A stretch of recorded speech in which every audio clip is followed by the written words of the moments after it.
एक लड़की रहती थी। उसका नाम था रीतू सिंह। उम्र बस 23 साल, चेहरा साफ गोरा, लेकिन आंखों में एक अजीब सी चमक थी। गांव में लोग उसे इंग्लिश बेबी कहकर बुलाते थे। रीतू का बचपन गरीबी में गुजरा था। पिता किसान थे, जिनकी जमीन पर अब कर्ज का बोझ था। माँ बीमार रहती थी। एक दिन गांव में एक एजेंट आया जो विदेश में नौकरियां दिलवाने का काम करता था। उसका नाम था विजय शर्मा। उसने गांव के कई लोगों से कहा, दुबई में काम बहुत है, पैसे भी अच्छे मिलते हैं।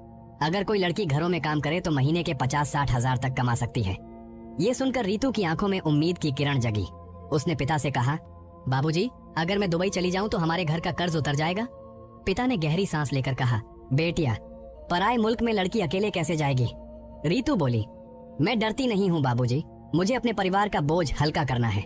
कुछ दिनों की तैयारी के बाद एजेंट ने रीतू का पासपोर्ट और वीजा बनवाया। उसे बताया गया कि दुबई में एक अच्छे घर में नौकरी मिलेगी, जहां सिर्फ एक बुजुर्ग औरत रहती है। दोस्तों, रीतू को नहीं पता था कि जहां वह जा रही है वहां उसके साथ वह होगा जो उसने कभी सपनों में भी नहीं सोचा था। आपको तो पता ही होगा कि कुछ लोग औरतों के साथ बदसलूकी करते हैं, जिससे औरत को इतना दर्द होता है कि उसका दर्द सिर्फ एक औरत ही समझ सकती है। फिर रीतू के साथ तो 3 अमीराती शेखों ने मिलकर 2 साल तक लगातार यह सब किया। इसके बाद रीतू ने मन ही मन भगवान से दुआ की और रवाना हो गई। जब हवाई जहाज ने उड़ान भरी, उसकी आंखों में आखिरी बार आंसू थे। दुबई पहुंचने पर उसका स्वागत एजेंट के साथी ने किया, एक अमीराती आदमी जिसने मुस्कुराकर कहा, हम तुम्हें घर ले जाएंगे। रीतू को कार में बिठाया गया। रास्ते भर वह खिड़की से बाहर देखती रही। चौड़ी सड़कें, चमचमाती गाड़ियां, ऊंची ऊंची इमारतें। उसने सोचा, शायद अब मेरी किस्मत भी चमकेगी। लेकिन जब वह उस घर पहुंची जहां उसे काम करने भेजा गया था, तो उसे एहसास हुआ कि सब कुछ वैसा नहीं था जैसा बताया गया था। वह घर बहुत बड़ा था, संगमरमर की दीवारें, सुनहरी झाड़ फानूस और महंगा फर्नीचर। पर वहाँ सिर्फ एक बुजुर्ग औरत नहीं, बल्कि 3 अमीराती शेख रहते थे, खालिद, फैसल और राशिद। रीतू ने झिझकते हुए उस आदमी से पूछा जो उसे छोड़ने आया था, मुझे किसके घर काम करना है? वह आदमी, जिसका नाम असलम था, मुस्कुराया और बोला, यही तेरा घर है, तू यहाँ रहेगी और सबकी सेवा करेगी। रीतू ने अगले दिन से काम शुरू किया। सुबह से रात तक सफाई, खाना बनाना, कपड़े धोना। दिन में मुश्किल से थोड़ा आराम मिलता। तीनों शेख अमीर थे, पर उनके मिजाज में घमंड और अधिकार की भावना थी। एक रात जब सब खाने की मेज पर बैठे थे, शेख खालिद ने कहा, रीतू, तू बहुत खूबसूरत है, हमारे यहाँ की औरतें भी तेरी जैसी नहीं। रीतू ने सिर झुका लिया, कुछ न बोली। लेकिन उस रात के बाद माहौल बदल गया। तीनों शेख अब उसके आसपास ज्यादा आने लगे। एक दिन शेख फैसला ने कहा, अगर तू चाहे तो हम तुझे बहुत अमीर बना सकते हैं, हमारे साथ रह, हमारी बीवी बन जा, हम तुझे सोना, गाड़ी, बंगला सब देंगे। रीतू ने घबराकर कहा, नहीं साहब, मैं सिर्फ काम करने आई हूँ। लेकिन वह तीनों हंसे और बोले, यहाँ जो एक बार आती है वह हमारी मर्जी से ही जाती है।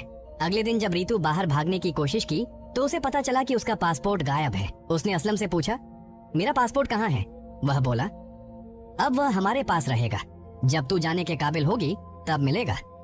रीतू की आंखों से आंसू गिर पड़े। उसे समझ आ गया कि वह फंस गई है। दिन गुजरते गए और हर दिन एक कैद जैसा था। उसकी आत्मा धीरे धीरे टूटने लगी। जब रीतू ने अपने कमरे में खुद को बंद किया तो उसके दिल की धड़कनें तेज हो रही थीं।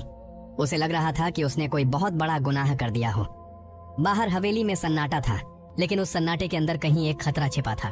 दूसरे दिन रीतू ने अपने कमरे का दरवाजा खोला तो सामने शेख फैसला खड़ा था। उसके हाथ में एक लाल रंग का कपड़ा था। यह तेरे लिए है, उसने कहा। आज रात हमारे घर में मेहमान आने वाले हैं, तू यह पहन लेना। रीतू ने बिना कुछ बोले वह कपड़ा ले लिया। उसे महसूस हुआ कि यह तोहफा नहीं, एक इशारा था, एक समझौते का इशारा।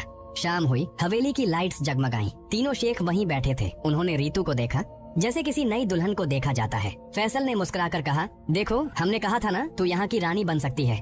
रीतू कुछ न बोली, बस सिर झुका लिया। खालिद ने धीरे से कहा, तुझे डरने की जरूरत नहीं, हम तुझे कोई नुकसान नहीं पहुंचाएंगे, बस हमारे साथ रह, हमारी इज्जत बन। उसी शाम रीतू ने शेख राशिद से मिलने की इच्छा जताई। वह कमरे में आई और बोली, अगर मैं यहाँ रहूं तो क्या मेरे घर वालों का ख्याल रखा जाएगा? राशिद ने गहरी आवाज में कहा, हाँ, तेरे खानदान को हर महीने पैसे भेजे जाएंगे और तू यहाँ की मालकिन बनेगी, ऐसी नौकरानी की तरह नहीं। रीतू ने आंसू भरी आंखों से कहा, मैं मानती हूँ, मैं यहाँ रहूंगी। यह सुनते ही हवेली में जैसे सन्नाटा छा गया। शेख ने उसकी आंखों में झांक कर कहा, तुझे इसका अफसोस नहीं होगा। रीतू को अब नए कपड़े दिए गए, सोने के गहने पहनाए गए और अगले ही दिन मौलवी बुलाया गया। अरबी में निकाह पढ़ा गया। कबूल है? रीतू ने कांपती आवाज में कहा, कबूल है। 3 बार कबूल है कहने के साथ उसकी जिंदगी एक नया मोड़ ले चुकी थी। अब वह एक भारतीय नौकरानी नहीं बल्कि अमीराती शेख की बीवी थी, मगर उसके दिल में कहीं एक सवाल अभी जिंदा था। क्या यह इज्जत है या सिर्फ एक और कैद? शादी के बाद कुछ हफ्तों तक सब कुछ ठीक चला। राशिद ने उसे महंगे तोहफे दिए, सोने की चूड़ियां, नीले रंग की साड़ी और भारतीय खानों का इंतजाम करवाया। रीतू के कमरे में एयर कंडीशनर चलता रहता, नौकरानियां उसकी सेवा करती। राशिद अक्सर कहता, डी सोमन टाडियमोस यू सोमानी दिया है। रीतू, मैं तुझसे प्यार करता हूँ, लेकिन तू मुझे पूरी तरह अपनी नहीं लगती। रीतू कुछ न कहती, बस चुपचाप उसकी तरफ देखती रहती। धीरे धीरे राशिद का रवैया बदलने लगा, कभी बहुत नरम तो कभी बहुत सख्त। अगर रीतू किसी नौकर से बात करती तो वह भड़क जाता, अगर वह कमरे से बाहर निकलती तो उसे रोक लिया जाता। रीतू को अब एहसास होने लगा कि वह एक महल में नहीं बल्कि एक सुनहरी जेल में रह रही है। फिर भी उसने खुद को समझाया, कम से कम मेरे घर वाले खुश हैं, अब उन्हें पैसे मिल रहे हैं, मुझे बस चुप रहना है। हर महीने पैसे पंजाब भेजे जाते रहे। रीतू की माँ फोन पर कहती, बेटियां, तेरे भेजे पैसों से हमने कर्ज चुका दिया, भगवान तेरा भला करे। यह सुनकर रीतू की आंखों में आंसू आ गए। उसने पहली बार महसूस किया कि शायद उसका बलिदान किसी काम आया, लेकिन उसके अंदर की औरत धीरे धीरे बदल रही थी। अब वह डर से नहीं, सोच समझकर जी रही थी। वह राशिद के मिजाज को समझने लगी थी। उसने एक दिन पूछा, आपने मुझसे शादी क्यों की? इतनी और औरतें हैं, फिर मैं ही क्यों? राशिद ने लंबी सांस लेकर कहा, क्योंकि तुझ में सादगी है, तुझ में वह है जो यहाँ की औरतों में नहीं। मैं चाहता था कोई ऐसा हो जो मुझे समझे, मगर शायद मैं खुद किसी को समझ नहीं पाया। वह पल अजीब था। पहली बार राशिद ने उसे बराबरी से देखा था। धीरे धीरे दोनों के बीच बातचीत बढ़ने लगी। राशिद ने उसे अपने बचपन की बातें बताईं, अपने खानदान के झगड़ों की, अपने अकेलेपन की कहानी। रीतू ने महसूस किया कि यह वही आदमी है जिसने कभी उसे डराया था और अब वही अपने जख्म उसके सामने खोल रहा था। रात को जब वह अकेली बैठती तो सोचती, शायद हर आदमी पूरी तरह बुरा नहीं होता, हालात उसे ऐसा बना देते हैं। उसने राशिद के लिए खाना खुद बनाना शुरू किया, उसके कपड़े खुद चुनने लगी और पहली बार राशिद ने कहा, अब तू सिर्फ मेरी बीवी नहीं, मेरा सुकून है। रीतू के दिल में कुछ हलचल हुई। शायद वह अब उसे नफरत से नहीं, एक अजीब से अपनायत से देखने लगी थी। धीरे धीरे हवेली का माहौल बदलने लगा। अब रीतू बाहर जा सकती थी, बाजार घूम सकती थी और भारत में अपने घर वालों से वीडियो कॉल पर बात कर सकती थी। एक दिन उसने अपने पिता से फोन पर कहा, बाबूजी, अब मैं ठीक हूँ, यहाँ सब अच्छा है। पिता की आवाज आई, खुश रह बेटिया, तूने बहुत सहा है।